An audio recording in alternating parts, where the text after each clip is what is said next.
សួស្តីពុកម៉ែបងប្អូនអរគ្នាថ្ងៃនេះខ្ញុំមកនិយាយពីប្រេងម៉ាស៊ីនម៉ូតូដែលមានសារធាតុ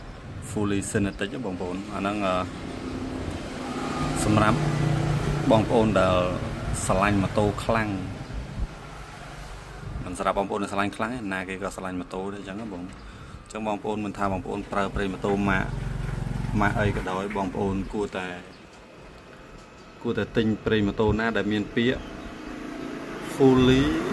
synthetic ឬក៏ពាក្យ 100% synthetic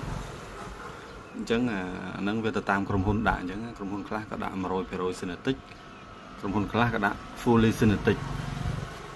អញ្ចឹង fully synthetic បើបកប្រែជាភាសាខ្មែរមកគេថាប្រេងសំយោគពេញ 100% អញ្ចឹងនេះព្រោះតែមានពាក្យ fully synthetic បងប្អូនអញ្ចឹងបងប្អូនទិញមិនថាប្រេងម៉ាកណាបងប្អូនទិញយកទៅប្រើទៅបងប្អូនអញ្ចឹងវាជួយម៉ាស៊ីនម៉ូតូបងប្អូនពជាអាយុកាលម៉ាស៊ីនម៉ូតូបងប្អូនឲ្យប្រើបានយូរ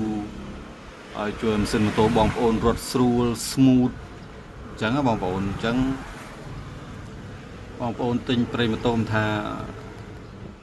ម៉ាកអីក៏ដោយបងប្អូនចង់ប្រើប្រេងដែលល្អខ្លាំងបងប្អូនយកពាក្យដែលមានពាក្យ fully synthetic អាហ្នឹង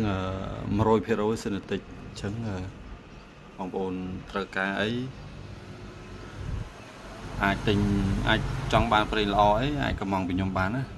តែប្រេងខ្លះវាអត់ដាក់ឲ្យបងប្អូននេះវាដាក់ high performance scooter engine oil ប៉ុន្តែបងប្អូនមើលពីគេសេខាងក្រោយនេះមកបងប្អូននឹងឃើញពាក្យនេះ high performance fully synthetic ហ្នឹងហើយបងប្អូនអញ្ចឹងប្រេង Nomad 1030នេះបងប្អូនត្រូវការយកទៅចាក់ម៉ូតូអូតូថ្មីអី1030បងប្អូនរក fully synthetic អត់បានអាច Nomad បងប្អូនប្រេង Nomad 1030 fully synthetic បងប្អូនហើយតម្លៃវាសមរម្យនេះ fully synthetic អញ្ចឹងប្រធានបទថ្ងៃនេះខ្ញុំមានតែប៉ុណ្្នឹងទេសម្រាប់បងប្អូនដែលស្រឡាញ់ម៉ូតូចង់ប្រើប្រេងដែលល្អខ្លាំងសម្រាប់ម៉ូតូបងប្អូនមិនថាប្រេងម៉ូតូម៉ាកអីក៏ដោយដែរបងប្អូនឲ្យតែមានពាក្យ fully synthetic បងប្អូនទិញយកទៅប្រើទៅមិនខុសម្ដងទេសិនម៉ូតូបងប្អូនរត់ស្រួលបងប្អូនអរគុណ